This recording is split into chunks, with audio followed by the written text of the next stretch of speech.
Hi, this is Chris Harris, and you are watching the Letterman Podcast. La, la, la, la. Welcome once again to the Letterman Podcast. My name is Mike Chisholm. All right, today's guest is Farad Mohammed. Now, Farad's a guy who I have we've been down a little bit of an AFL alt.fan.LETTERMAN group rabbit hole as of late. This is a guy who I have seen him comment and put really thoughtful, really cool stuff out there, create some content on YouTube and whatnot. And he's one of us. He's one of the people in this community who we just can't get enough of this stuff. And he's got a really awesome voice and perspective on some of this stuff. So Farad is our guest here today. We talk about all sorts of different Letterman stuff, lots of Conan stuff. He was at the very first Conan Tonight Show, and has some very, very cool, strong feelings about that. We talk about, Carson and Letterman. We talk about SNL, all sorts of stuff, and it's just a great conversation. People who love this stuff will love this conversation. Please enjoy this new episode of the Letterman Podcast with our very special guest, Farad Mohammed. Okay, Farad, I'm very excited. You're one of those guys. It's so funny. In the show, we talk about the community that is the Letterman enthusiast community, and I have seen you and your posts and whatnot for years. I mean, you've been a member of AFL on the Facebook for years. You've been putting stuff out. You've got your own YouTube channel. I love connecting with people within this community who loves all these things. The Letterman adjacent stuff, Letterman himself. Farad, thank you so much for taking time to be on the Letterman Podcast today. I am absolutely honored to be here. I've known about your podcast for quite a long time, and I've seen like the people that you've had on there, and it's just been great. So I'm glad to be a part of that lineup there. Well, you know what? It's funny. The community is such a huge part. When Shecky and I first, sort of conceived the show, I thought it was going to be community members right from the very, very beginning. That would be the lion's share of guests, where all of us who just have loved this stuff for so long could get together and we could talk about some of our favorite memories and things like that. And every once in a while, I might have a staffer on or something like that as a special treat. It kind of went the other way where we got really top heavy with staffers. And I love it. I love it so, so much. But at the end of the day, there are so many people in the community that I still want to have on the show. You are one of them. You're okay. Do you work in show business? Would you say you work in show business in broadcasting? I mean, how do we describe what you do? It's like almost being in the mailroom of broadcasting, but yeah, I am a senior computer programmer over at CNBC. I just got the job about almost a year ago, actually. Like in the middle of May, middle of March, and so I've been wanting to work for a television network or a cable station for a very long time. I mean, most of my focus has just been on computers. I've been working in creative agencies and advertising agencies, and for a while. And right up until last year, I worked at a fintech company that would be put together like a website for their clients, but nothing really in broadcasting. I've always had aspirations to work in broadcasting ever since I was like 3 years old. Well, no, I'm sorry, starting when I was 3 years old, but then it kind of tapered off. Obviously, I had like a pretend television station in my head that had like different channel numbers throughout the years, and later I stopped on channel 78, and so that's why my YouTube channel is called WTFG channel 78, because it's like an old UHF station or something like that.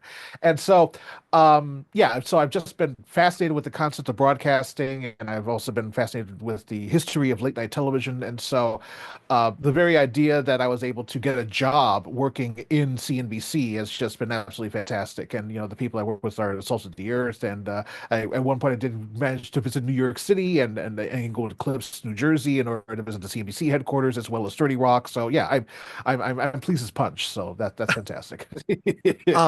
There are so many people, Gen Xers who are in this. I feel the exact same way. The television station in your head is such a good way of putting that. Like, I thought about that, going back to Mr. Rogers and some of the broadcasting loves that I have.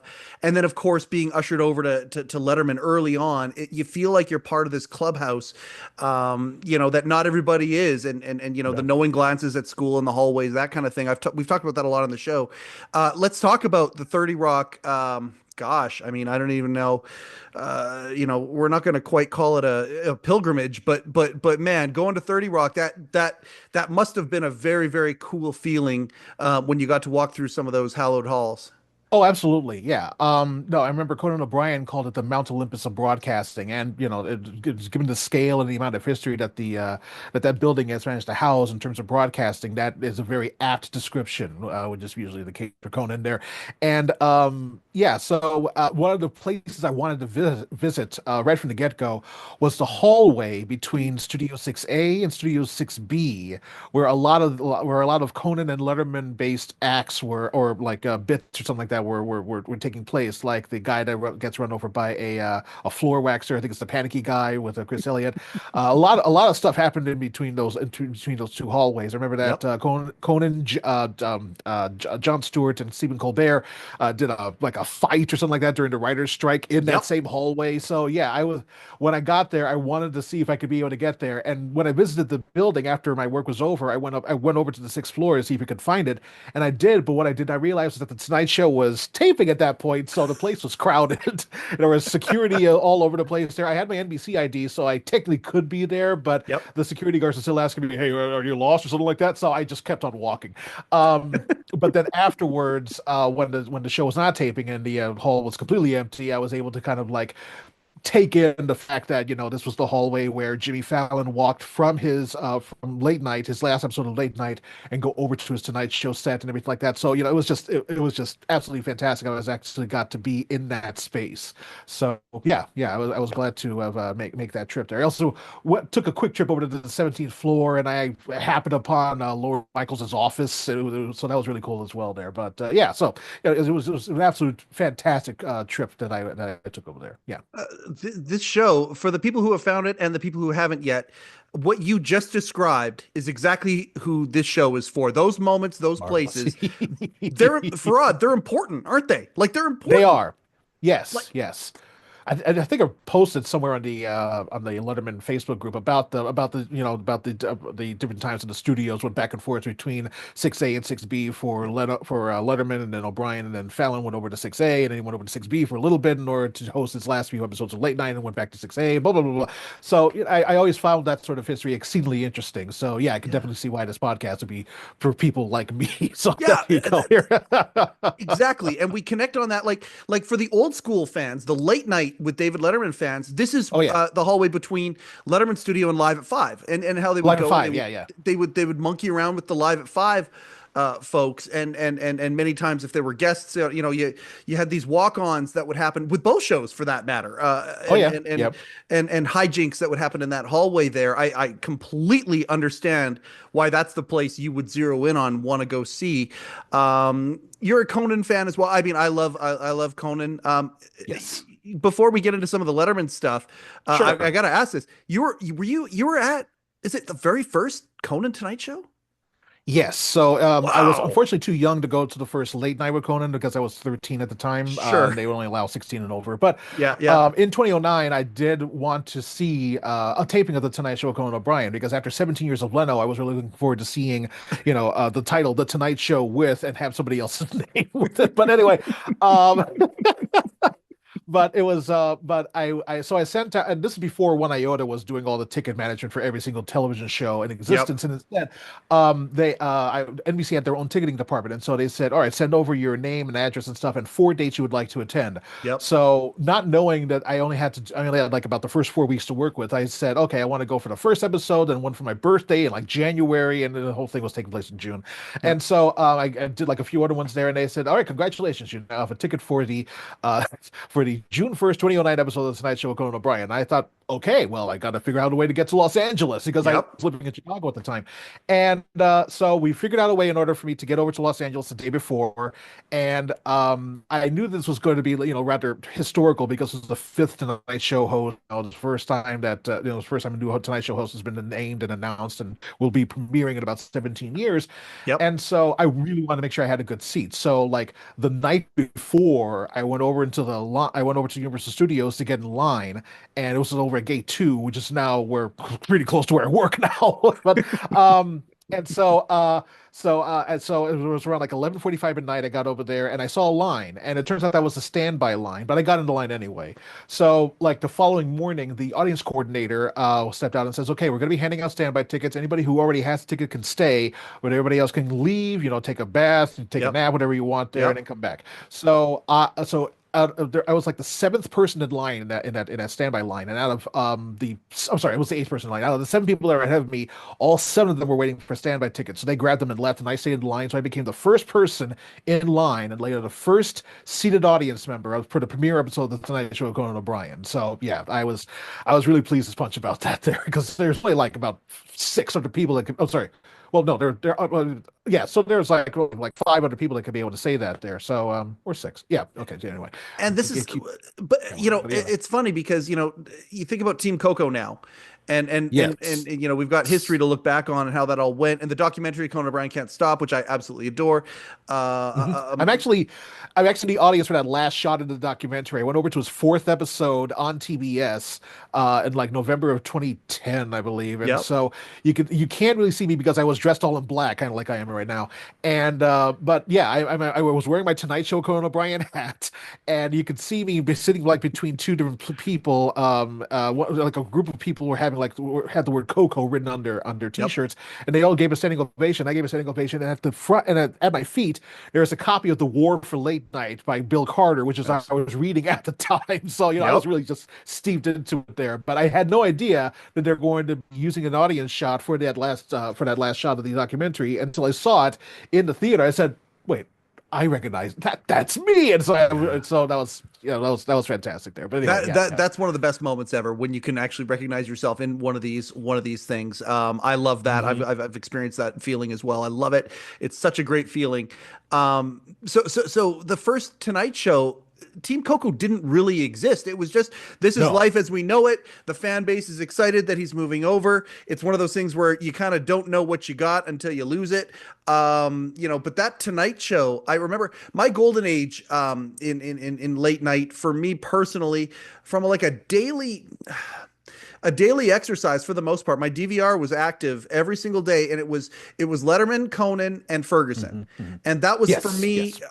That was kind of my sweet spot. And we're in the West Coast. I would watch Letterman usually early in the evening because I could watch the East Coast feed of it, then I would watch either a Ferguson or a Conan O'Brien kind of later into the night before the evening ended.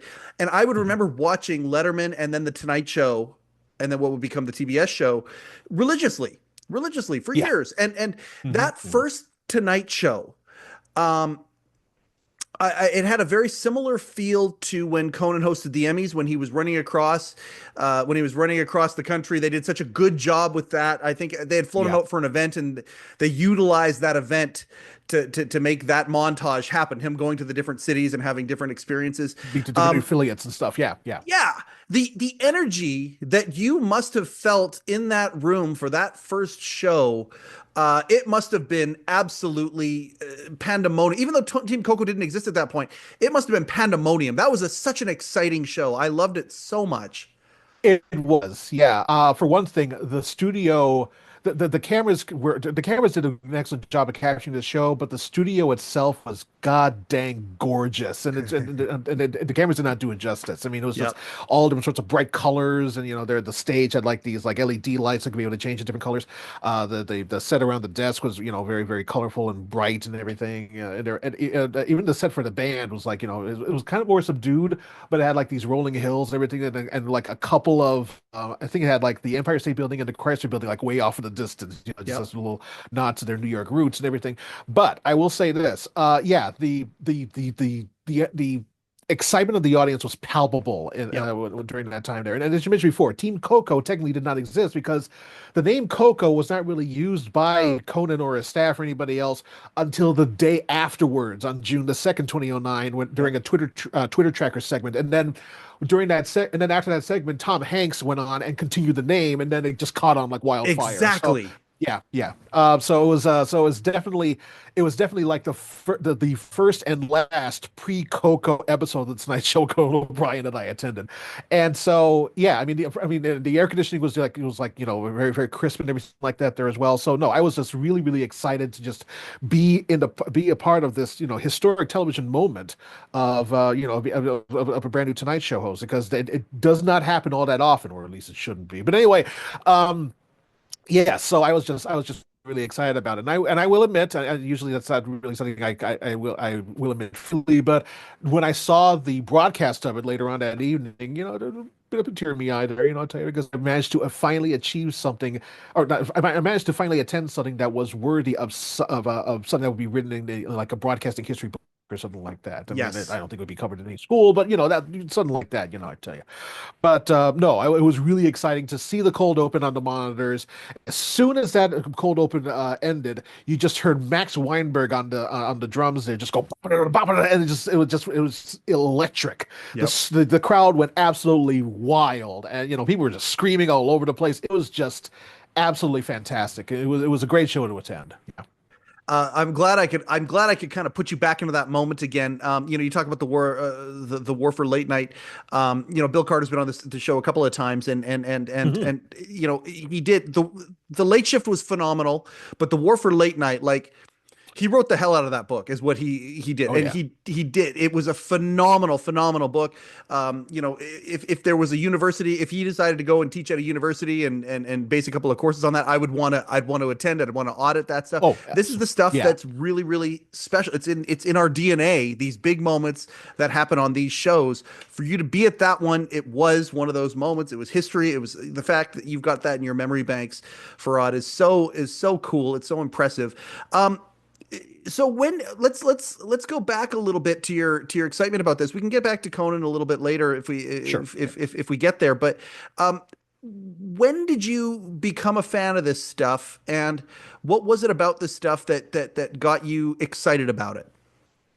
It's weird. There isn't really like a point that I did not know about the concept of the late night talk show, because Yeah. when I was like 1 year old, my mom made an audio recording, like holding up the microphone to the television and pressing record on a tape recorder, of a segment from Johnny Carson where this guest was talking about spelling or something like that. It was She wanted to do it in order to demonstrate different spelling techniques for when my brother and I would get older. He was born about 10 months ago, 10 months beforehand, and so we're pretty close. Anyway, Yeah. so she would play that like every once in a while, and so for the longest time, I remember hearing the voice of Johnny Carson talking about Cal's announced that as in the U.S. Oh, you read the book? I mean, spell it wrong for me. Well, I mean, it's C-A-L-U Cal, C-A-L-U, something like that.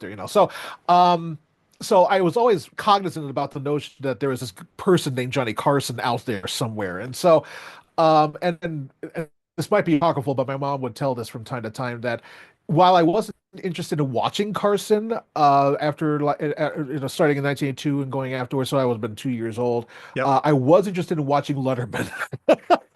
So I would always be kind of more transfixed on watching Letterman's show, which I don't know if that's the case, but I would not be surprised if it were, because unfortunately I was too young to remember all of this. But yes, so I was always fascinated with the concept of late night talk shows. I mean, granted, after I got into school, the ability to watch late night in any shape or form had been severely cut, because I had to Yep. get to sleep in order to get up early in Yep. order to go to school. But for a long time, I did like watching like some of the primetime specials, or I would sometimes stay up a little bit too late in order to watch Carson and Letterman and stuff. So, and it also helped that I was in the Central Time Zone at the time, so Carson would start at 10:30 at night Yep. instead of like 11:30 at night for the coasts.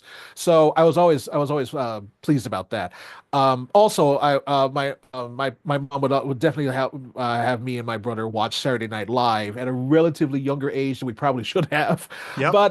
But if there were any sketches that were a little bit too raunchy or something like that, she would just tell us to not watch or turn it off or something like that, and then we Sure. would watch something else. So yeah, I mean, so yeah, I was always interested in the whole concept of like television based comedy, broadcasting, and late night. And so when Carson was about to retire Yep. and the ramp up was starting to happen, that's when I started to really, fixate on the concept of late night television, and the whole thing between Leno and Letterman had just been like it was a very fascinating sort of story for me, and so I would follow it relentlessly. And the Yep. stories from Bill Carter, from the Times, and everything like that have been really helpful in terms of digesting all of that.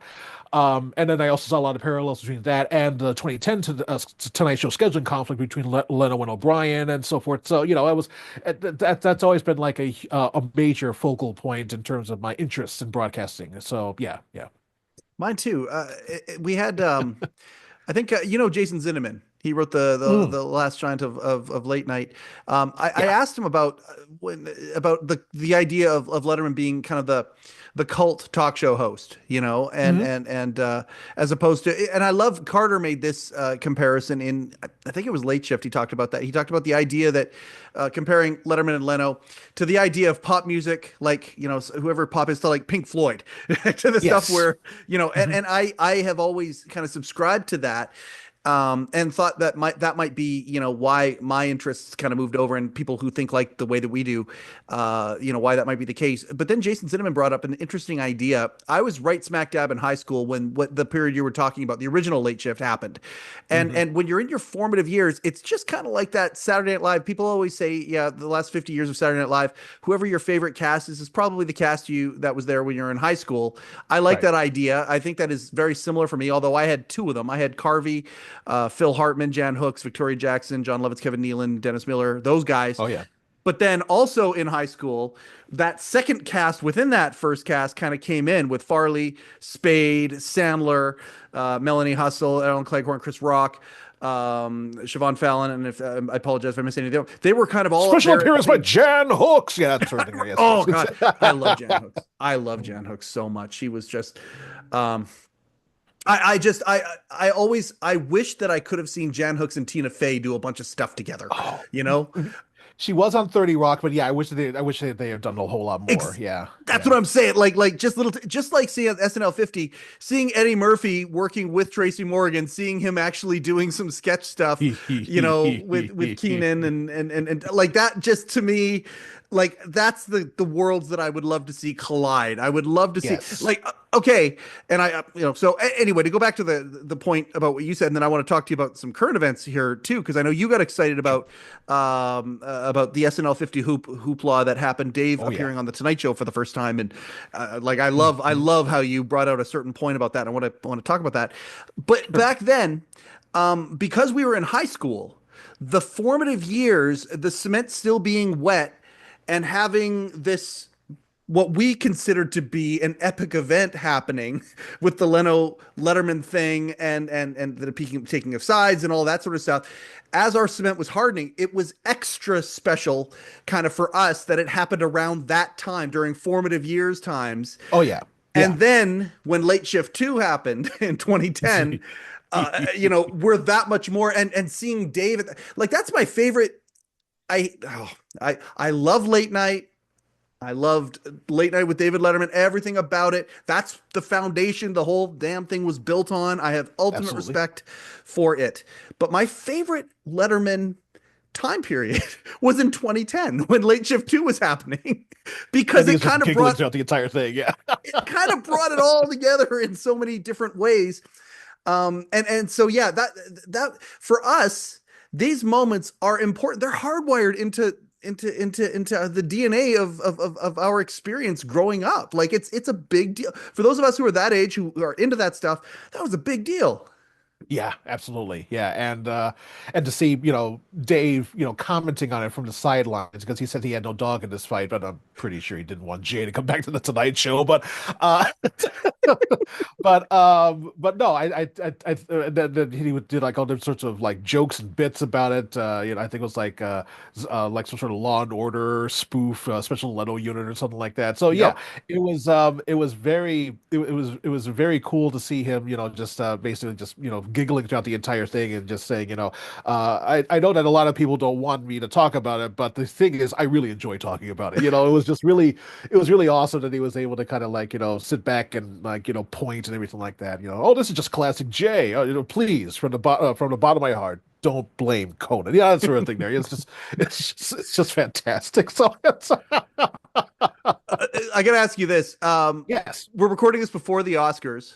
I mean, Uh-huh. to me, I mean, it's not going to happen. But right now, we live in a world where it could happen. Can you Mhm. imagine? Whoever it is, the announcer. Welcome to the 2025 Academy Award presentation. And now your host Conan O'Brien. Imagine Jay Leno walks out. Like, I mean, are you kidding me? How? Like, to me, that is the biggest. It's, and it probably would be more apropos for the Emmys, but it's the Oscars, and Yeah. the idea that with Carson, the lineage of Carson hosting the Oscars and all of that stuff, and Kimmel's done it, Letterman did it once, and all of that Mhm. stuff. To me, that joke is it's sitting there. It's that Super Bowl commercial. It's that good where you let all of it go because the joke is that good.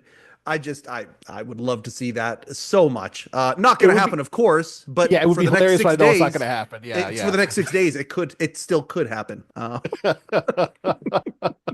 No, no, that's actually hilarious. I didn't even think about that because the reason I did is because I already saw like I think I posted it on the Letterman group or at least on my Facebook that it was like it was the image of Conan with like golden hair. That was the billboard for his upcoming Oscars hosting gig, and somebody replaced it with a picture of Leto with his like very very gray hair, and so it's I and I reshared just it. posted it just saying how dare you, and it's just Yep, so on point, so perfect. Um, yeah, it's one of those things that it's a big part of our showbiz biz lineage. It's it's yes. it's it's one of those things where when Carson retired, he talked about how showbiz wasn't the same anymore, and people are like, well, what are you talking about? You just had Tom Cruise on, you said all these people on, and he's thinking about Jack Benny, he's thinking about all these Hmm. people, and I'm certain that there's a degree of that with all of them, with Leno, with Letterman, with O'Brien, all of them, but to us, they are that, and Yes, when exactly. anytime those guys monkey around, and we get to kind of the Tonight Show this week here, anytime those guys monkey around, the Strike Force 5 podcast was absolutely Hmm. spectacular. It was, Letterman yeah. being a guest, Stewart being a guest on another episode, like so good watching these guys getting along, monkeying around together. It's not that good if the dust up with Letterman and Leno and Leno and O'Brien didn't have. It's not as good if that stuff didn't happen. It's part of the reason Right. why it's so great when we see them.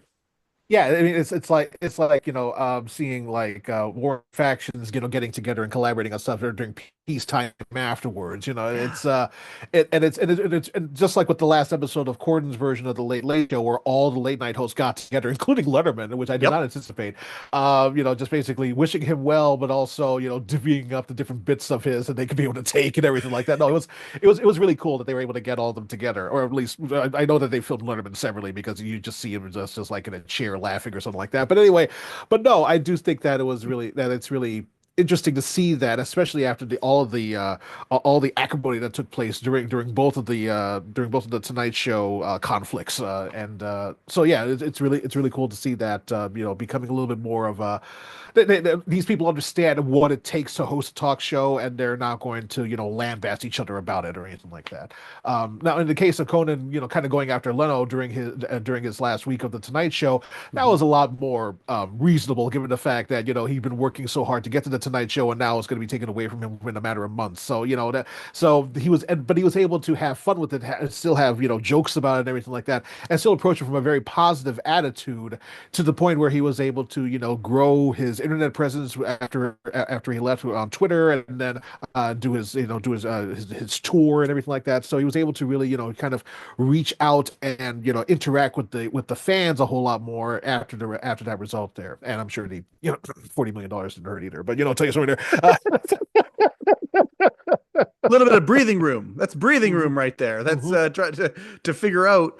But ironically, that payment, okay, the breathing room, okay. But if you look at all of these people that we have admired, throughout the years when we were born, when we weren't born, but the lineage, we all feel this way about, like all of us who think the way that us in this community think. Really, at the end of the day, Conan has pivoted post late night talk show has pivoted better than any of the other ones into something else that is like I would argue, his deal with Sirius, and all the podcasts and all the stuff that he is doing, um, especially in today's landscape, bigger than a late night show in today's Yeah, landscape anyway, and but also completely absolutely. different. You look at him as a podcast host. I was just on somebody else. I was guested on somebody else's show, and we were talking about this. um really, at the end of the day, there are people out there, just like people who watch The Office and don't know that it was a long form television show. They just know it from little videos on TikTok. They think it's like an internet series. Right. There are people out there who know Conan O'Brien as a podcast host, and not primarily as that late night host. Name me another late night talk show host who has pivoted post career of that part of their career into something as successful as Conan. Nobody's done it. Conan's the only one. Not really. No, no, and that really shows how media savvy Conan really is. And then that's one thing that I'm sure that a lot of people and a lot of networks have managed to find out, is that you do not underestimate Conan O'Brien. So yeah, absolutely. No. And I say that with all due respect. Like, I think Jay Leno doing Jay Leno's Garage is the perfect place for him. Oh yeah, But yeah. does not have the cultural relevancy even close to what Conan has. I love my next guest with needs no introduction with David Letterman. They're fantastic. Dave doing They the are. long Yeah. form, combining, kind of Tom Snyder and Barbara Walters together, sort of, and then adding their own little sprinkles into it. I think it's wonderful. I love Letterman doing long form, but again, it's very similar to kind of what he was doing before. Conan's built something else entirely on the side of that, and I love that. Did you? It's interesting because in the last 12 months, we've seen a couple people come back to the Tonight Show that hadn't been there in a Yes. long time. The first was Conan, and it Hmm. struck me, it was a few months ago, 8, 9 months ago, whatever it was. Conan shows back up on the Tonight Show, and to me, it was very relevant.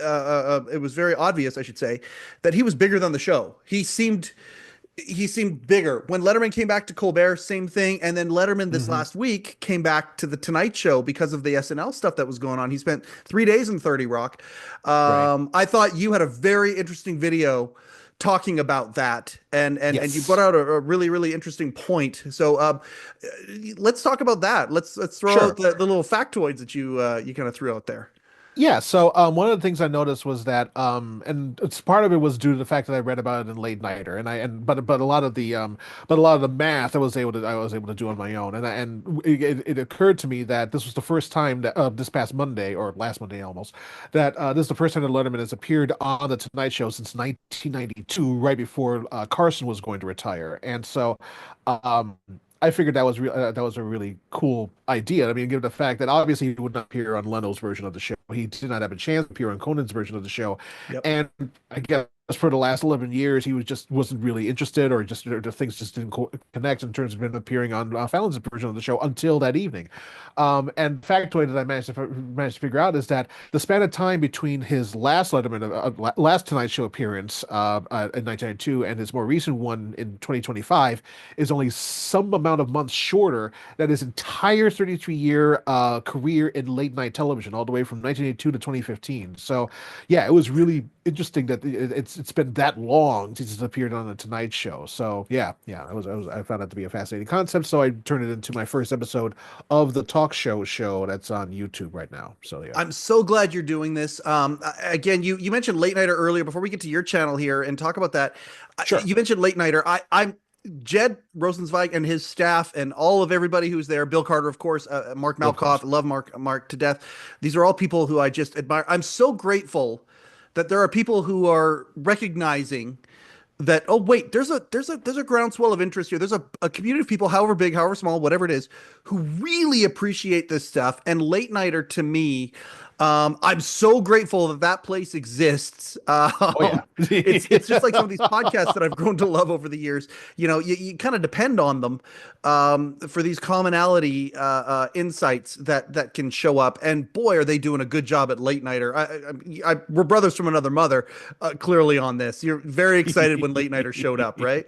Yeah, oh, very much so. Yeah, I mean, I haven't really been reading a lot of like online news sites as of recently. So the idea that there is one specifically about late night television and not only current late night television but also its history Yep. was really, really it was a definite good sign that I would find a new place to periodically look in order to find out latest news about what was going on as well as historical pieces and everything like that. There and even yeah, as you mentioned before, they've been doing an excellent job in terms of like connecting what's happening today to what has also happened, years and years ago. I mean, there are stories about what's happening on After Midnight, and then right next to it is a story about like the anniversary of when Jack Parr left the Tonight Show. So it's just absolutely fantastic that they're doing that. They're making these sorts of stories along those lines. Yeah, it's and I talked to Bill Carter. One of the things that he has kind of pointed out there in the current environment of television. I mean, I still love television as much as I loved it when I was a kid, but I'm Oh yeah. afraid that this medium that I love so much is about to jump off a cliff, even though, we've seen recently some of the best shows that have ever been produced. That Hmm. being said, because of the fragmentation, it's getting harder and harder for network television to survive from a monetary point of view. I mean, I'm glad SNL was able to do it with the 50th season. They've leveraged it, and there's been some articles. I read an article in Variety today about how they monetize it, how they were able to make great money throughout this run here, and Hmm. inventive ways. It wasn't just a matter of the ad buy for this block. It was a lot more than that, a lot more nuanced than that. But we're sitting here watching this thing that we love kind of fragment. Seth Meyers loses his band, Yeah. recently. Like you said earlier, Late Late Show, which Dave's company, Worldwide Pants, spearheaded, changed. It went from Late Late Show for the first time ever, after its four hosts. I think it was four Hmm. hosts, Yeah. Yeah. to After Midnight, right? And Right. and so we're watching these changes happen. But like Bill says, it's appointment television, and there isn't a lot of appointment television left. And that's the stuff that seems to be getting these ratings. Well, we get it every single day with these late night shows. We do. They're Yeah. the topical monologue, the stars of the day. Yeah, if they're plugging a movie or a book or whatever, the political folks of the day, take your pick, whoever, whatever we're talking about. Hmm. It's still appointment television, and I'm hoping that it doesn't shrink the landscape doesn't shrink that much more, because to me it's an extremely valuable part of television history that is only really, in my opinion, now starting to get. CNN did the story of late night and latenighter.com and all that. I think we did take a lot of this stuff for granted for a long time, that it was just always there and it was always going to be there. Yeah, yeah. And we will definitely start to appreciate it more once more and more of it starts to go away. And there's always been like, rumors back and forth as to whether or not, Seth Meyers is going to be moved over to Peacock or something like that. So, Yeah. once those shows start to go away, people start to realize how much of a part of the cultural landscape they are. That's one of the major, it's one of the major things that really irk me when people make the hackneyed joke of saying, "Oh, is SNL still on the air?" Of course, it's still on the air. If it went off the air now, you would know about it. Granted, once the 50th anniversary celebration was started happening, that amount of people really stopped saying that. Yeah. So that's been helpful, at least in that regard there. But no, it's a part of the popular culture, part of the cultural osmosis of like not only just television but also just in pop culture in general. And so yeah, so the whole and so I'm hoping that the content of the late night talk show will be able to adapt to this new era of whatever this is, because it's still kind of like it's still transmogrifying right now Yeah. in terms of what will survive and what won't. And so I'm hoping that somebody will find a decent enough model, and I'm hoping that somebody will be me, because I've been wanting to host a late night talk show, as you could tell, for a while. So Yeah. it's um Excellent segue, man. yeah. It's like you'd be good at it too. Holy smokes, great segue. Talk about the YouTube channel and some of the you've told me a couple of the premises that you have Mhm. for upcoming topics, things like that. By the way, again, brothers from another mother. I'm a big believer that all of us should link up together in some sort of a network, with each other, a loose network, a kinship, whatever you want to call it, Yeah. where we all kind of go back and forth with each other, because we're all listening listening to Malkov's podcast. I'm Yeah. lucky enough to have had him on our show a bunch of times. We're just going back and forth. He wants to come on again, which is I'm so Oh, grateful good. for. The idea that all of us, I want to champion what you're doing because I love the premise. I loved the video that you put out the other day talking about that. And so, what are some of the? Can you talk about some of the other ones that you have coming out? Well, I already kind of like mentioned the plot of the one I'm hoping to write a little bit later on, and that is and that's the one about the history of the name Coco with Conan O'Brien, Yep. because it does have a very interesting sort of transition between it used to be like this name that Conan detested, and then when people would either mention it in the audience or when guests mentioned it, he would just get really really aggravated. Mm-hmm. But then it became a rallying cry, especially during the I'm with Coco movement, and now it's pretty much just the name of his company, or whatever the company is at this point here, because I'm pretty sure that Team Coco, the Team Coco digital company, is now just a subsidiary of Sirius XM at this point. Yep. But yeah, but I do find that the name has not only just been adopted by Conan, but also has just been kind of embraced by him and the rest of his staff. Even to the point where in the very last episode of his TBS show, when he made that appearance as a Simpsons character, when he answered his cell phone, he went "Go for Coco," which you would not imagine he would ever say when was first bandied about during the Tonight Show. So I think he's managed to make peace with the name at this point here. So that's one of them. And I kind of like describe the entire thing, but I'll be sure to do all sorts of like bells and whistles with graphics and stuff in order Absolutely. for it Yeah. demonstrated. But anyway, but the second one is regarding and the one that I'm editing right now is about that Super Bowl commercial that we kind of touched upon with Leno in the along with Dave and Oprah.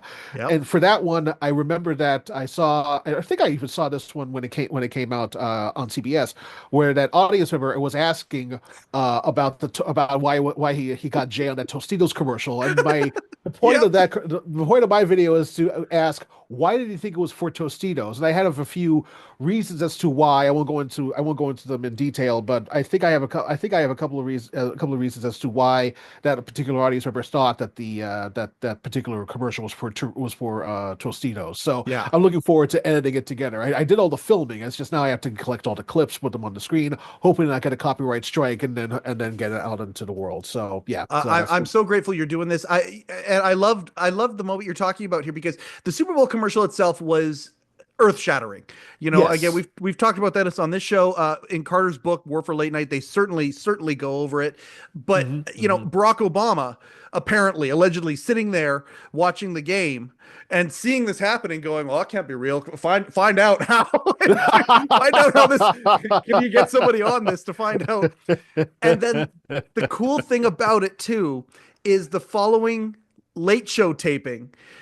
Yes. How do they mention this Super Bowl commercial that got everybody talking? Oh my God, was that real? How did they do it? And nobody was really giving up any answers. And how did Dave talk about it on the Monday night or the whatever night it was? Yeah, it was Monday night. How did he talk about it? Oh yeah, it was a fan talking about how did you get him into this Tostitos commercial? Totally deflecting all of yes, and making it about that. What a perfect entry point. And again, this is one of the reasons why the communal, why we all love Dave so much, is he doesn't look at necessarily the main the fat pitch coming down the plate that you could just bang out as a dinger, but more so the odd little observance of the thing happening over here of the person in the stands, and you let the pitch go by. Let's talk about this person over here. And I adore that. And again, that psychology, the idea that you would explore that idea is exactly my psychosis. That's the stuff that I love. I was always a comic book fan growing up, and one of my favorite titles was "What If." The idea what if this person did this to this person, and the folks who lovingly referred to as nerd culture, this is the type of stuff, this is where we live. And what you're exploring there with that is these little dark corners that our attitude, our personality like to discover and play with. Again, we're on topic here. No pre-interview, but boy, this is really cohesive, isn't it? The idea that there was a fourth person invited to that commercial, and that was Conan O'Brien, and of course he understandably declined. But because it was like within a few days after he just taped his last episode of the Tonight Show. So it was raw, it was fresh in his mind. He did not think it was funny at all whatsoever. Nope. He didn't want to be in the same room as Leno, let alone in the same Yep. commercial as Leno. So no, I completely understand that notion. And so because of that, that's why they decided to get Oprah. And one of the things I was going to mention was that if you rearrange the line so that Dave is the one in the Oprah role and Conan is the one in the Dave role, the commercial makes a little bit more sense as to why Dave was so angry during that time. But no, it was supposed to be, I believe that was supposed to be Conan on the screen, basically saying this is the worst one ever, and then he's and you know, that sort of thing there. So yeah, no, I'm looking forward to seeing how I can be able to kind of do that. I'll probably have to put, like, you know, Dave's face on top of Oprah's head. I don't know, but I won't use AI or anything like that. But I'll probably just use like some sort of like animation or something like that in order to get that through. That might take a bit, but anyway, now I'm just producing the show on the fly. No, this but is anyway, good. This is good. This is good. No, I'm excited to watch it. So, what's the YouTube channel again, so people can subscribe? And I'll share it out in our channels and stuff when it all comes out. Thank you. But what is the channel again? Well, the channel itself is called WTFG Channel 78. I might have to change that because WTFG is kind of Googles itself into thinking that you're just looking for WTF based YouTube videos. So I gotcha. But no, I'm sticking with the title right now. So yes, it's it's like youtube.com/@WTFG78. So yeah. Okay, and we'll share it out. And when you make the change, and all that. And let's get you to monetization as soon as possible here. It's kind of like leveling you up. Let's get to that next level so you can get to that place at least, and it gets you that much more out there. It's fun doing it, isn't it? Like I'm a financial planner by trade, but boy, I mean, doing this show, meeting folks like you, and then of course, you know, folks who work for the show. I just had one of the interns on. It's so funny, they were talking about security, I mean, I've talked to Pat Farmer. I talked to a few people about the commercial that day, and they were talking about the security and how they all prided themselves on how secretive it was, and they did a great job getting those two there. They filmed it in the spot of the Late Show. They film. Yeah, you know, many of the writers will go and film different remotes and segments or whatever you want to call them, extras, and they filmed it there. They did a great job, very small crew. One of the former interns was on the other day, and they had an intern bar. The interns didn't go to the same bar. Everyone went to McGee's, which is the bar that How I Met Your Mother was based on and all that. But the interns didn't go there. They went to the cheap bar, Barcelona, because it was cheap beers, and they didn't get paid very much money or whatever. And the intern that was on, he was talking about how, oh yeah, we knew Leno was there. We saw them sneak him in, and we all went to the bar and said, hey, Jay Leno got snuck in with a beard and all that sort of stuff. Like, everyone was talking about here these interns are knowing this, talking about it. And sure enough, a few days later, the Super Bowl commercial airs, or whatever it was, or a couple weeks later. I just find that charming. But that's an aside. To go back, are you having, like, it's so much fun to get this out of your system, isn't it? It is, yes. Because if there's anything, my wife and a lot of my close friends know is that I like to talk about late night talk shows a lot, and so the idea that I could be able to put it out there onto a video so that I don't have to be make all different sorts of like Conan, Letterman, and SNL references in regular conversation might be helpful in a lot of cases in terms of social interactions. So yeah, I get the same thing, man. I got a very happy wife since I started this show. Other than the fact that the memorabilia keeps piling up, because people like, and I'm very grateful, I starting to get sent things and nice. Things like that. Other than that part, she is extremely happy that I'm doing this. I'm in a much better mood because I'm getting something out of me that needs to come out, which is great. But she doesn't have to hear it anymore. She doesn't have to, unless I'm walking with her in the mall and somebody asks me about the pant jacket, then she's like, oh no. And she's like, I'm going to Sephora. I'll be back. Yeah, I mean, if there's a way I could incorporate my Don Pardo impression in my videos, and that'll also help out in terms of like, kind of minimizing that at home. So we'll see how that goes. Don Pardo impression. Actually, speaking. Go ahead, please. I actually I actually did a Bill Wendell impression back during the beginning portions of the pandemic. There shortly after the original host of HQ Trivia, Scott Rogowski, left in order to do his baseball show on a pay channel. He during the pandemic there wasn't any baseball, so he decided to do this like live stream show on Instagram and then later on other platforms called Yep. ISO Late Night with Scott Rogowski. And so it was basically this huge late night with David Letterman homage that he was doing from his house because he couldn't go anywhere because it was the pandemic. Um, and so I contacted him because I kind of got to know him a little bit when he was on tour shortly before he left HQ Trivia, and I asked him if he would be interested in having me to do a Bill Wendell impression in order to kind of like solidify the whole thing. And so he said, "Yeah, send me over a tape." And so I sent him over a tape, and he used it on the show. And then after that, for about I can't remember how many episodes he did, but it was like from like March until around May of 2020, I was doing like daily announcements saying from New York. Now it's original widescreen format. It's ISO Late Night with Scott Rogowski, sort of thing there. So, and I remembered this is during I think I was on break for lunch whenever I would do this, and I think it was during a time when my wife was kind of resting in another room, but every single time she would hear me from the other room going Scott Rogowski, so it was that sort of. It was that sort of deal there. But no, it was really awesome that I was able to really, work with somebody who was such a fan of the original Late Night and putting out something that would, pay homage to that. So no, I was really pleased about that sort of thing there. So yeah. Absolutely. I love Wendell. I loved Alan Coulter. I'm supposed to have Randy. I gotta have Randy West on the show. He's one of those guys who I've been meaning to have on for a long time.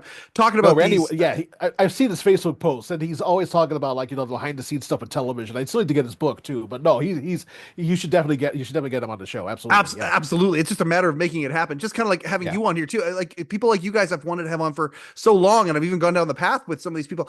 But talking about these announcers, I'm grateful to hear you say that this is the type of stuff that we all think about, we talk about, but we do it in our different ways. What you just said about Don Pardo, your Don Pardo impression, yes. And I mean, again, no pre-interview here, but SNL 50, watching, Bobby come back and do Drunk Uncle, and that little Don Pardo thing he did, musical guest Timothy Charlemagne and the Drunk Uncle, but Drunk Uncle doing Don Pardo. That made me laugh. That was one of my top moments in the whole show, which again shows the way that we think about this stuff. Yeah. These announcers are just as important to us as the hosts of the show or part of it. They're a huge importance to us.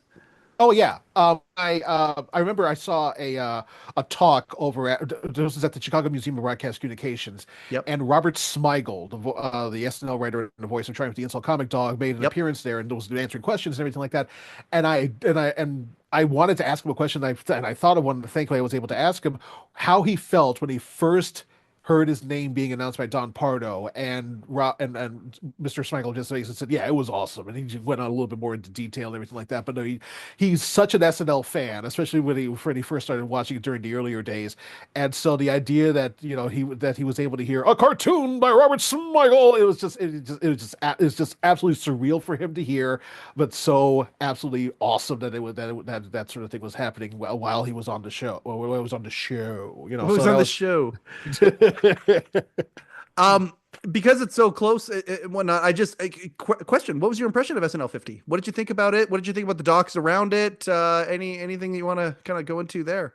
No, I was absolutely amazed about how much they were able to do with the anniversary, because I remember during the 40th anniversary there weren't any documentaries, there wasn't a homecoming concert, it was just that special, and then they kept on doing more episodes. Yep. So I thought that the homecoming concert was absolutely phenomenal. The Roots were absolutely brilliant in terms of being the backup band for a lot of the bands. Yes. I thought that the sketches during it were hilarious. Jimmy Fallon was Jimmy Falloning all over the place. Yep. So, he had a big week that week. That was a big week. Oh yeah, for he him. definitely had a big week. Yeah. And and I've seen some footage of Fallon, talking about the upcoming anniversary, just being all excited about it. So yeah, absolutely. I thought that the documentaries on Peacock were fantastic. Yeah. The one about more cowbell was a lot more in depth. I thought it was going to be, because that was just going to be some sort of joke documentary in the style of documentary now. But no, they went into a lot of detail. They found the original Bruce Dickinson. They found all the members of the Blue Oyster Cult and everything.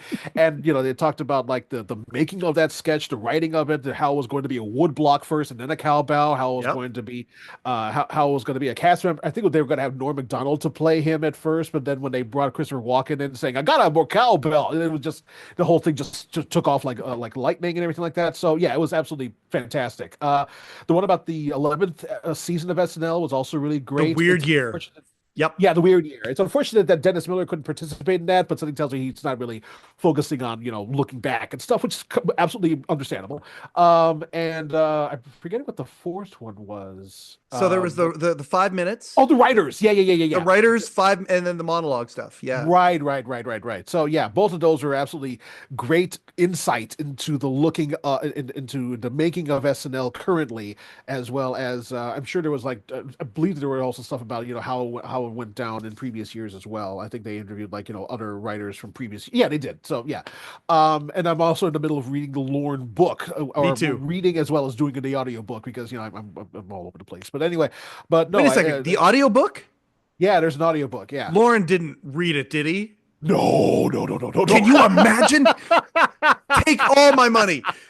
Have 1,000 copies of it for $10,000. I'll take one. Can you imagine?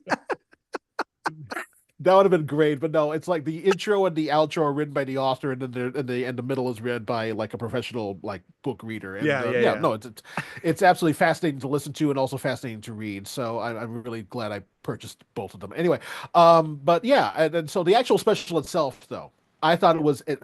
I know a lot of people were saying, "Oh, there's a lot of missed opportunities." You got to remember, the original not ready for primetime players are in their 70s at the very least. Yep. So there might be some and I'm sure that some of the people just didn't want to do a sketch or something like that. And the fact that they managed to get 3 members of the not ready for primetime players, Bill Murray, Lorraine Newman, and Garrett Morris. Yep. That's like half of the remaining people that are still alive from that cast. So that's pretty good. Yep. And it's also great that they did a tribute to John Belushi, and then Gilda's picture was raised up at the end during the good nights and everything. So yeah, I think that the writers worked with whomever was available and whomever really wanted to write a sketch or be a part of a sketch, which was really exemplified when David Spade left in the middle of the musical sketch. Yeah, so great.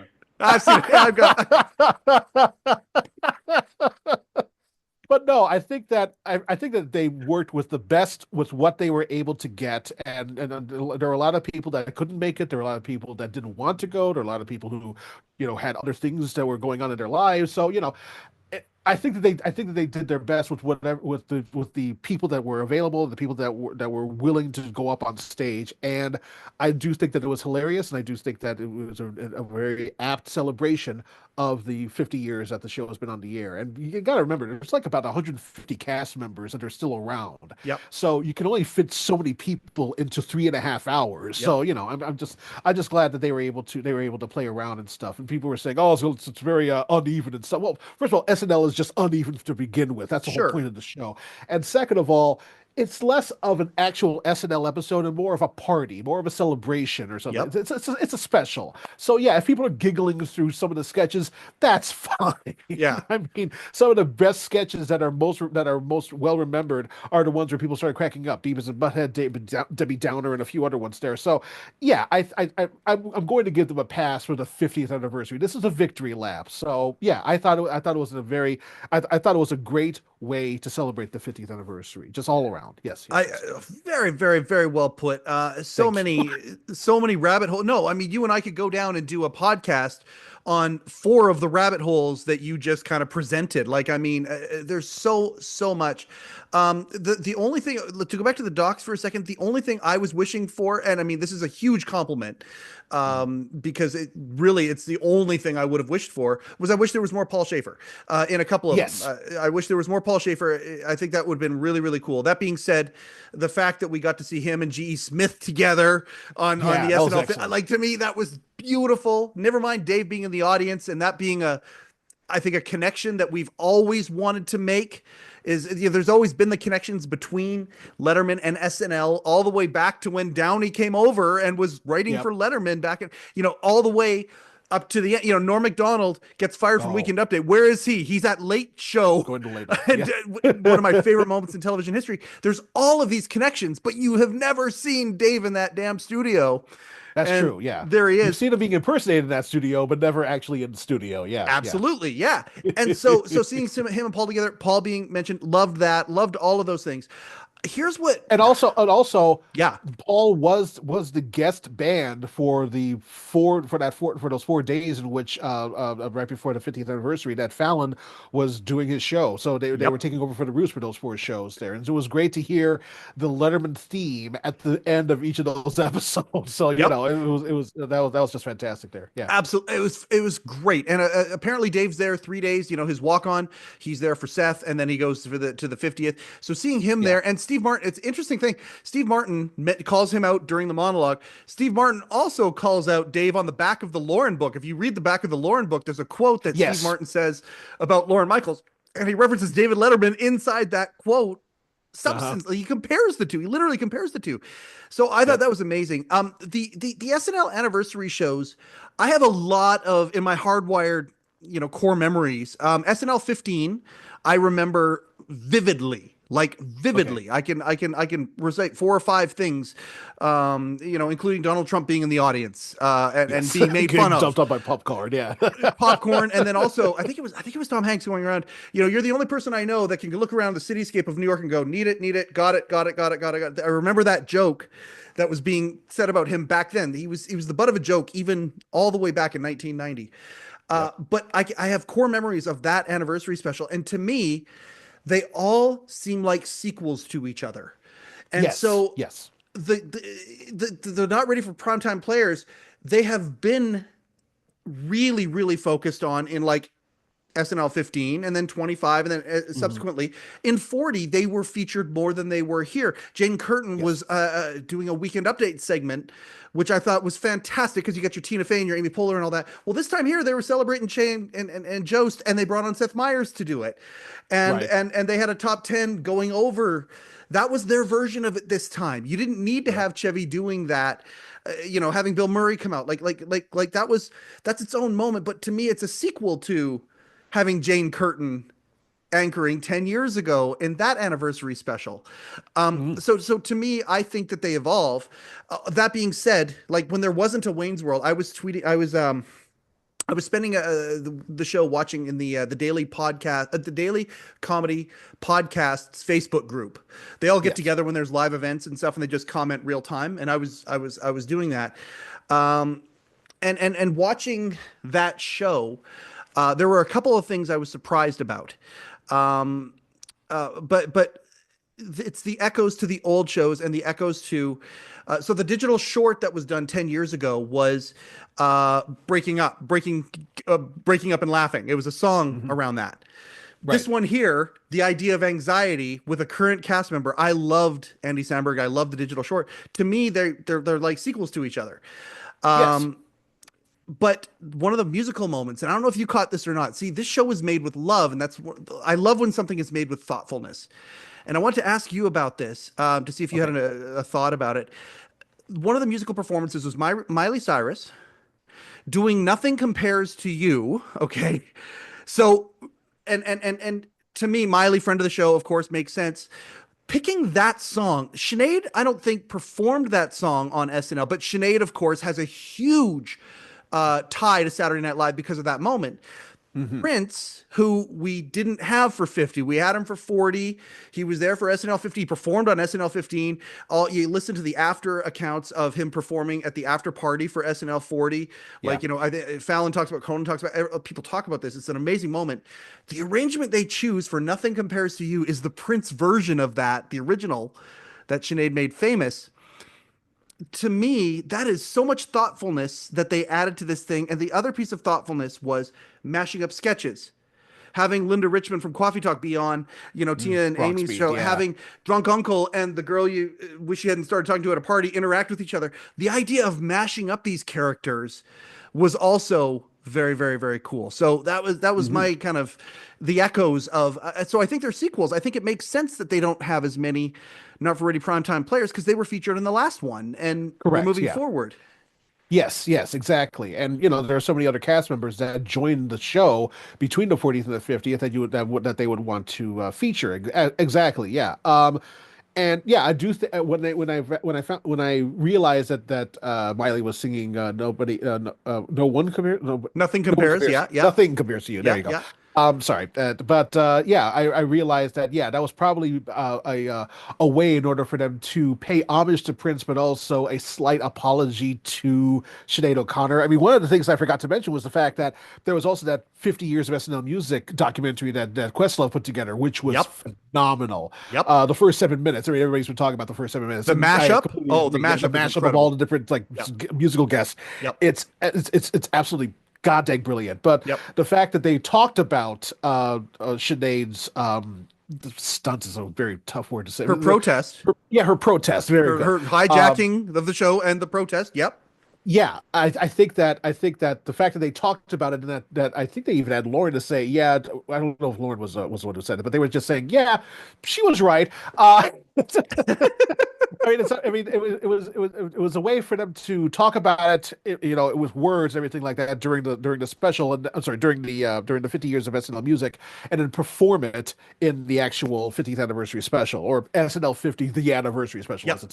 But no, I think that it was a very apt choice of music, and so and the fact that neither Sinead nor Prince were available, were no longer with us in order to perform it. It was great that they managed to find somebody to give the song justice. So I'm glad that they found a friend of the show, as it were, to do that performance there. Absolutely, yeah, couldn't agree more. And seeing 10 years ago, at SNL 40. Chris Rock comes out and gives this amazing, for lack of a better term, a monologue. Yes. Eddie Murphy. I have not seen more overrated people. Yeah, exactly. Yeah. And then Eddie Murphy walks out after this amazing kind of tribute by Chris. And sorry, I think a reference to 25th anniversary special, but please go on. No. All good. But the idea that we see him come out there, and you see Eddie Murphy come out and does the happy. Sort of a couple little jokes here and there, but more so just Eddie Murphy's here, and that's kind of it. And 10 years later, we see Eddie perform in 2 sketches. One as Tracy Morgan, which is genius, genius to see that. And I mean, to me that was it was spectacular booking. It was just so good.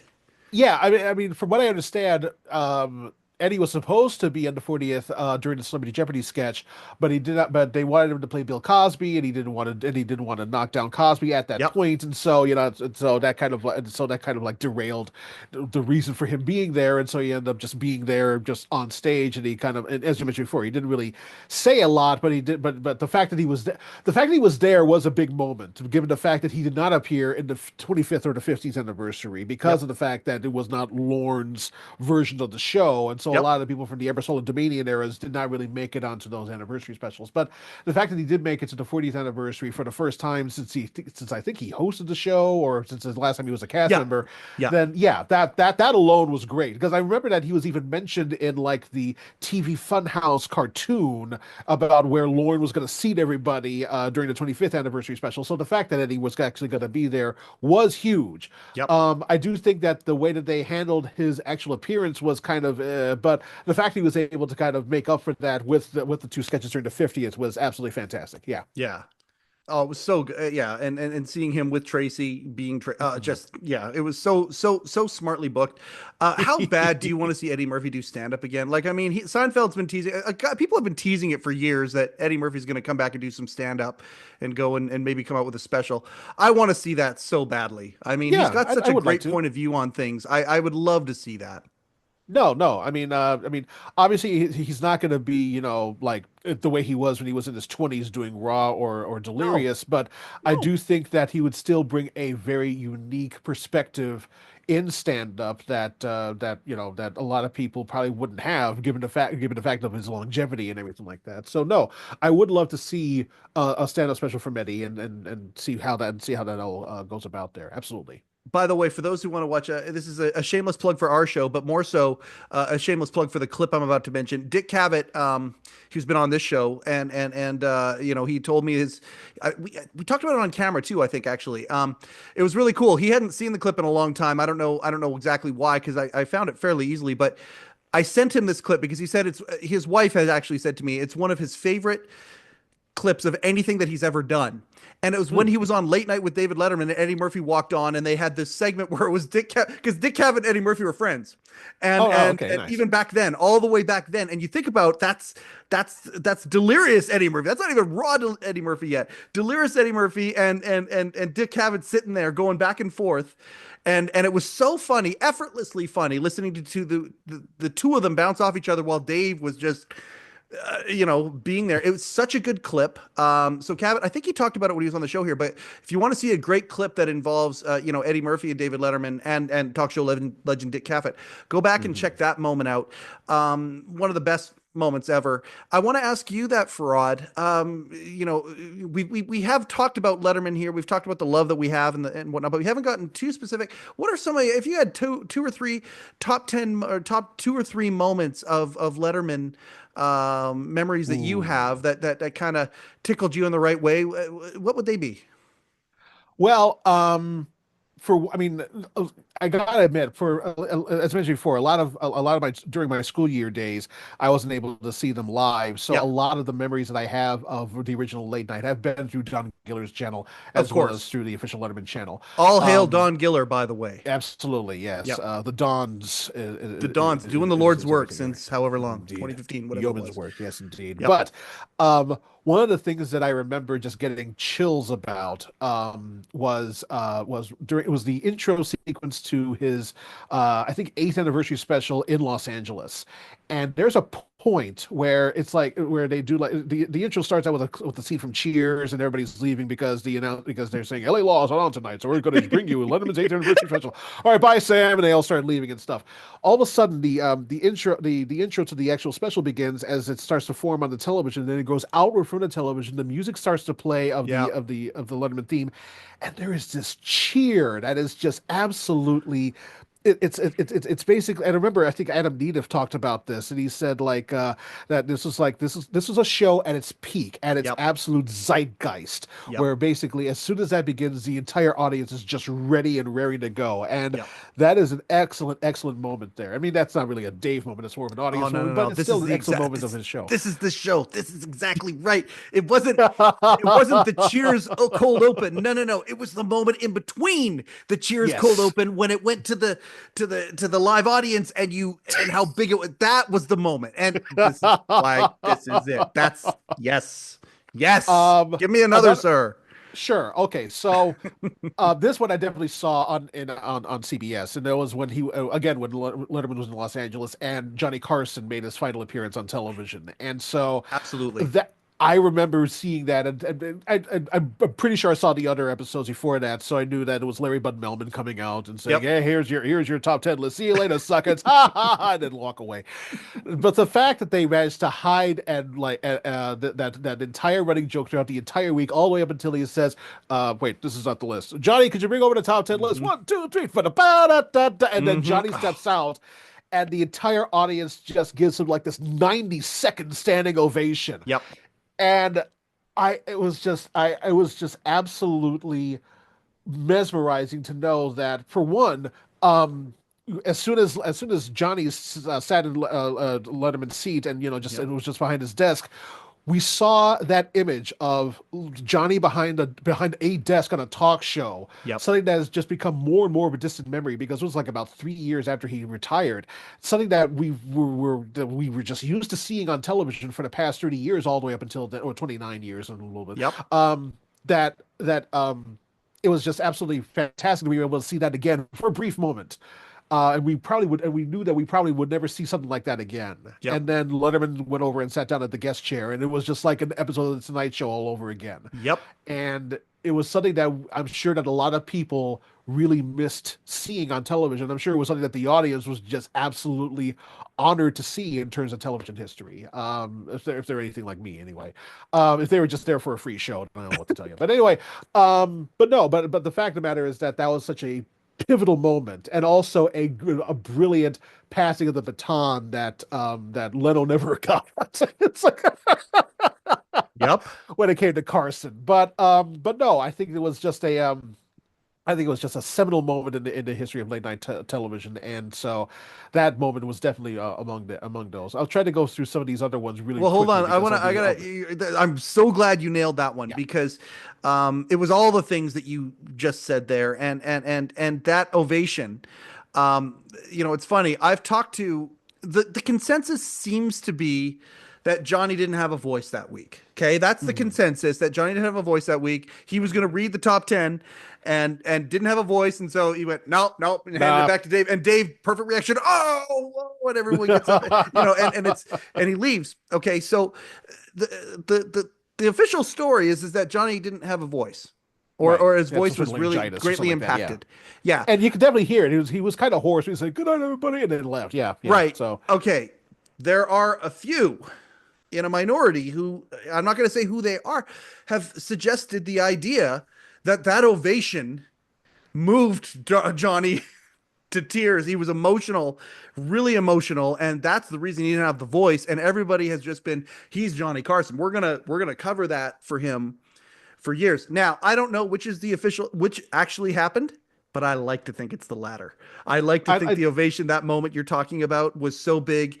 It actually it was that connection between host and audience but then that connection happens sometimes and there's an emotional thing. To me, that moment, I love that you mentioned that moment too, because to me, that's what it was. And it certainly was for me. It was a dash of 2010. It was just that little bit of the baton passing like you talked about, but it wasn't all about that. Unlike when Conan showed up in 2012, I think it was, when he showed up for the first time on Late Show, that was all of that. But there was a teeny tiny sprinkle of it in the Carson appearance, and that was that baton passing you were talking about. So absolutely, yeah. And I could imagine that, because I do remember reading somewhere that Johnny thought that people would have completely forgotten about him or something like that. And so the idea that that he got like this outpouring of love from this audience, a few years after he stepped down, because he always approached it kind of like Letterman, that all this just some sort of even when he was approached about, I think I remember hearing about this on one of Mark Balkoff's podcasts, that somebody was interested in buying a set. And he was saying, my set, that ratty old set that I was doing, he didn't really not comprehend, but he didn't really appreciate the gravity of the fact that this is a historical set. People will want to buy a lot of money for this set. So the idea that people still loved him, and the people that still loved his show and everything like that years after it was over. I could definitely see that could definitely be a reason as for him to getting emotional. So absolutely.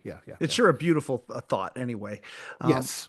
And again, for those who are, it's out there. I don't know if it's on, I think it is on Don's channel. It's actually nestled within a compilation. The other show, so there's a talk show compilation. It's probably my most watched Don Giller series that I will watch over and over and over again. It's 7 parts and they're 90 minutes each part, and it's all the talk show hosts that ever appeared on Letterman in chronological order for them. And so they, here's Jack Parr's collection beginning to end. Here's Johnny Carson beginning to end. Here's Conan O'Brien beginning to end. And so but the Johnny Carson, that moment, and then the other thing is the tribute show. and I think the tribute show is in its entirety when Oh, Carson nice. passed. But that clip is actually, I believe, nestled within that show, and that show, all of the monologue jokes are jokes that Johnny had faxed into Dave, and I mean, this is that lineage that we love so much. So I'm grateful that you brought up that moment too. See, again, 10 out of 10. I just love it. Do you have another one? Any other ones that popped into your head? Sure. I think that the most watched Don Giller videos that I've seen are pretty much like the ones with Chris Elliott's different characters there. Yeah. So the fugitive guy, the panicky guy a bit, the guy under the seats, I just absolutely adore because Yep. it is such a because when I first heard about the sketch, because I didn't really see it that much when it was on NBC, but when I saw but I just thought, oh, it's just a guy under the seats, you know. I mean, and then I would hear about how like Gilbert Gottfried was a guy in the rafters for Alan Thicke's late night show, which was definitely if not an homage, then definitely a direct stealing. But but the fact of the matter is that the guy under the seat sketch is such is a whole lot more than just, oh, I'm just a guy under the seats and I'm complaining about your show and everything. No, it's like a it's an offering of a critique of like artistic value that just goes back and forth, and then Chris Elliott's character just gets more and more defensive and everything like that. It's an interesting formula that lends itself well to a lot of different sorts of situations there. You know something, mister, you know, that sort of thing. But no, I really do. So yeah, so those compilation videos of Chris Elliott's different characters and Marlon Brando, for goodness sakes. Oh,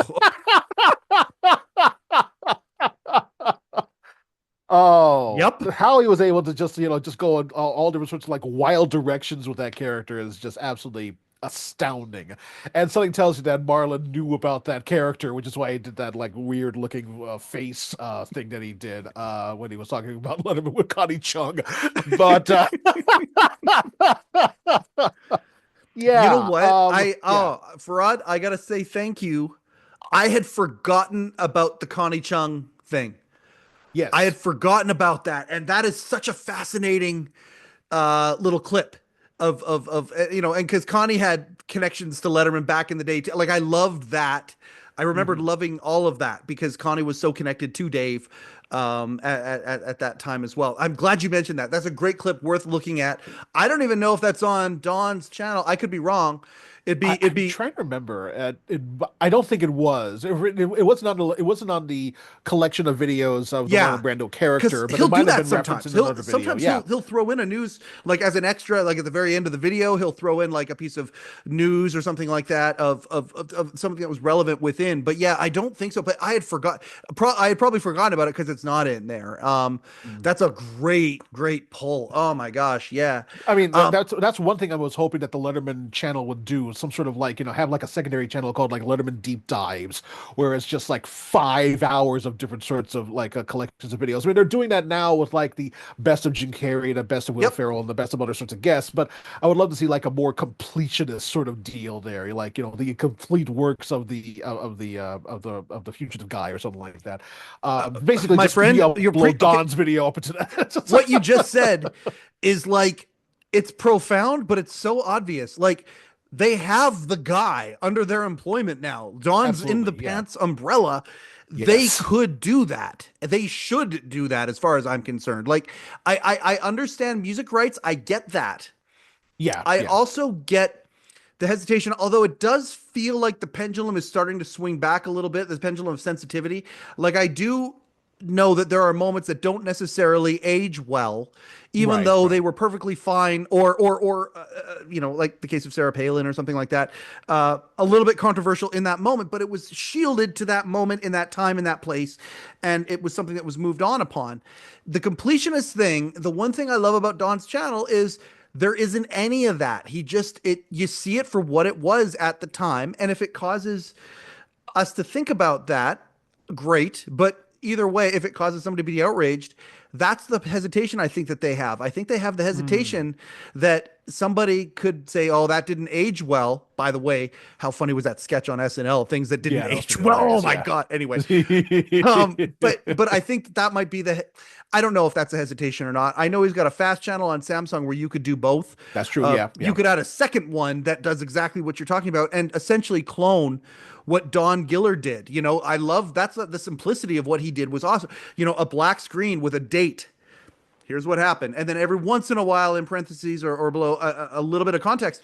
But other than that, that talk show one that I was talking about, you see Dave age so well. Like when he gets to the Merv Griffin section and you see him on the morning show, and then you see their dynamic, you know, Slapakino boy and all that sort of stuff. You see all that at Late Show.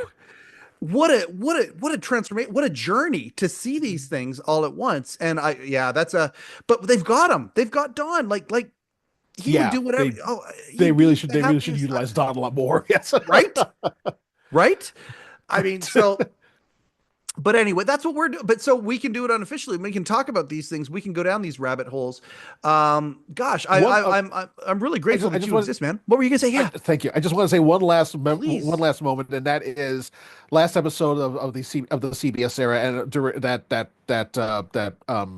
that montage at the end with Everlong playing overhead. I listen to that. I listen to that every a lot when I'm in the car or something like that. You know, I have it on YouTube and I just put it out of the way so I'm not looking at it. But no, I mean, I really love the fact that the music is so, you know, hard driving and stuff, and it's basically it's definitely an excellent example of, you know, Letterman's like sensibilities in terms of music and in terms of comedy, all wrapped up into one little package. Yeah, through showcasing the 32 years of work that has been put into both Late Night and the Late Show. And so and you know, there are a lot of times where I do watch that montage over and over again. I've complimented that to Barbara Gaines quite a few times, but and then at the very end though, you have like this performance of the ending theme song, and it's just like the crispest version of that theme song with the audience applauding in the background and everything. You see the pictures of the people that worked on the show. Unfortunately, Tony Mendez was not one of them because he got fired beforehand. But no, it was just really great. It was a great tribute to the people that worked on the show, and thanks to the people that worked on the show. The worst part is that the network cut it off right at the very end of the last chord of the song, but they do that all the time. But no, I was really jazzed about the whole idea that that version of the theme is out there, and so I'm glad that I was able to listen to that from here to there. So yeah, absolutely. So grateful you mentioned that moment too, because by the way, I've also complimented Barbara. I've actually asked her a bunch of times to be on the show so we can just do a show dedicated to the montage. So far, nice. Polite decline. You said you've gotten a chance to compliment Barbara on that? Well, I mean, not to her face, but you know, there are times where she would talk about it, and I responded to it on social media, and then she would like it, and that's about it. But that's perfect for me right there. Yeah, Randy Grossick, and you know, for the conception of that thing, unbelievable. Do you know the story? Okay, have you read Last Days of Letterman, Scott Ryan's book? I think I have the book, but I haven't gotten to read it just yet. That's one of the books I need to read there. Yeah. You're in for a treat. It's my favorite period in any show broadcast history is the last 6 weeks of Late Show. You know, unbelievable. And so it's an oral history, and Scott Ryan, friend of our show, he's fantastic. He's a guy that we got to connect you with, because you and he will connect very, very, very well. Nice. You know, he did an entire chapter about the montage. Basically, it's an oral history talking to all the people who were involved. Of course, Shecky, but the montage itself, there's a lot of stuff in there about that. The day of the show, I mean, it came off seamlessly in the rehearsal, but the day of the show, or the actual showtime, it didn't sync perfectly, and it was a race to the finish in the editing bay. To get it done and get it done right. They literally were taking the tape across town. It was like 11 o'clock, 11:10 in the show airs at 11:35 or something like that. And it was to do with that montage, because it didn't go the way it went at rehearsal. At rehearsal, it went perfectly, and Barbara Gaines charged the stage and jumped into Dave Grohl's arms because it was so perfect. Doing a montage to live music is next to impossible. It's trying to hit. Yeah. It's not trying to hit the target. It's trying to hit the bullseye. And exactly. So that montage was awesome. We're going to be doing, even if Barbara doesn't come on the show, we're going to be doing a tribute to that montage on the Letterman podcast. Adam Neediff and I are already talking about it. I figured he needed to be involved. Because I remember he broke it down, like every single clip there. Yeah. Yeah, and it was in Rolling Stone and all that stuff. He broke the entire montage down and did, so he's got to be involved in it for sure. So we're planning on doing the 10-year anniversary of that montage a lot of love here over the next few months, because we're gonna get till May 20th to get that figured out. But that's again, another iconic moment. I love that. Have you thought of any others? No, those are like the major ones as I can think of there. If I am if there's if sorry, let me try this again. If if I am asked to come back on, I could definitely think of some more. Oh yeah. But, dude, yeah, you're a friend of the show. You're a friend of the show. Oh, it's thank happening. you. Like, no. We're any way that we can cross promote, cross pollinate, cross whatever, when it makes, like, yeah, no, we're doing that. Like, this is great that you're finally here, as far as I'm concerned. Like, I've wanted to assemble all of this community from the very, very beginning. And I think we all just sharpen each other and are better. And like I say, I think there's a network to be had. So yeah, you'll be asked to come back on. Well, thank you so much. This is great. When are you? I mean, we both got our jobs. I'm a financial planner by trade. You're doing your computer stuff. When are you planning on releasing weekly? Are you planning on any regularity so far, or is it just I'll work on them and when they're right, I'll release them and just going from there? Yeah. I'm approaching this like Kubrick, but I don't have his talent. But Yes. no, I mean, I'm hoping that for Hopefully like it's the Shining subjects. Kubrick, not Eyes Wide Shut Kubrick. Exactly. Yeah.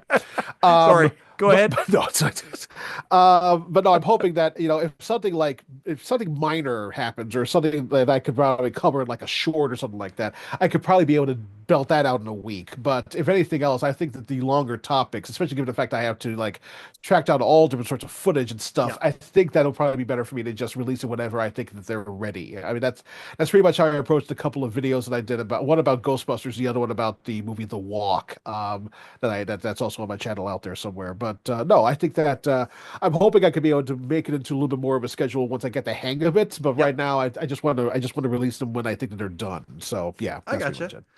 Good for you, man. Well, you got a friend in us, and anytime, please throw them in the Letterman Facebook group. Please, the Letterman podcast Facebook group, I should say. Please throw them in there, and I mean, like, yeah, this dialogue. I got to tell you, one of my favorite things about this whole thing, from the community standpoint, the new friends and whatnot, but watching the friends make connections and can build and do projects with each other. Like I love that element of this. So please, you are. I'm really grateful that we're finally doing this, and yeah. Anytime, the channels are wide open. If ever you feel a need, we just had Johnny Mack, who hosts the Daily Comedy Podcast Daily Comedy Podcast News podcast on. I mean, friend of the show. Dave, he was only on 6 weeks ago, whatever it was. Dave appears on the Tonight Show. Hey, we need to do an episode. Yeah, let's do it. So anytime that happens with you too, like, let's do it. And if ever there's anything, seriously, Farad, if there's anything I can do to help you in any way, shape, or form, please let me know. And I'm really excited for you that we're all linking arms and putting out some of this stuff. This is stuff I like to watch. So thank you, man. I appreciate it. Thank you so much for coming on. Oh, we got to do a plug for Rupert. Sorry. Oh, yes. Yeah, we got to do a plug for Rupert. So we have one sponsor only for the Letterman podcast, and it is hello-deli.com. So Rupert may not own the rest of the deli anymore, but hello-deli.com, you got to pry that from his cold dead hands. That's until recently, with the Worldwide Pants store coming online, the only official place to buy Late Show with David Letterman merchandise is hello-deli.com. That was a gift Dave gave to Rupert when he retired. So nice. Mugs, shirts, hats, all that stuff, go to hello-deli.com and find your Letterman thing. Go to the official, because the official store is selling different stuff than what Rupert is selling, which is really cool. So go to both stores. Yeah, I mean, you're wearing your Late Show with David Letterman shirt. Did you get that from hello-deli.com? I don't think they have it in my size. I got this from the official Worldwide Pants store. Oh, there you go. There you go. Farad, I thank you so much again for coming on the show, brother. I really, really appreciate it. It's fantastic having you here, man. So great to be here. Thank you. And I look forward to hearing this episode and all the rest of your episodes. And also I look forward to being on this again. Thank you so much. It's going to be great. It's going to be great. This has been another episode of the Letterman Podcast with Mike Chisholm. Coincidentally, I am Mike Chisholm. Thank you and good night. Overcoat and underpants.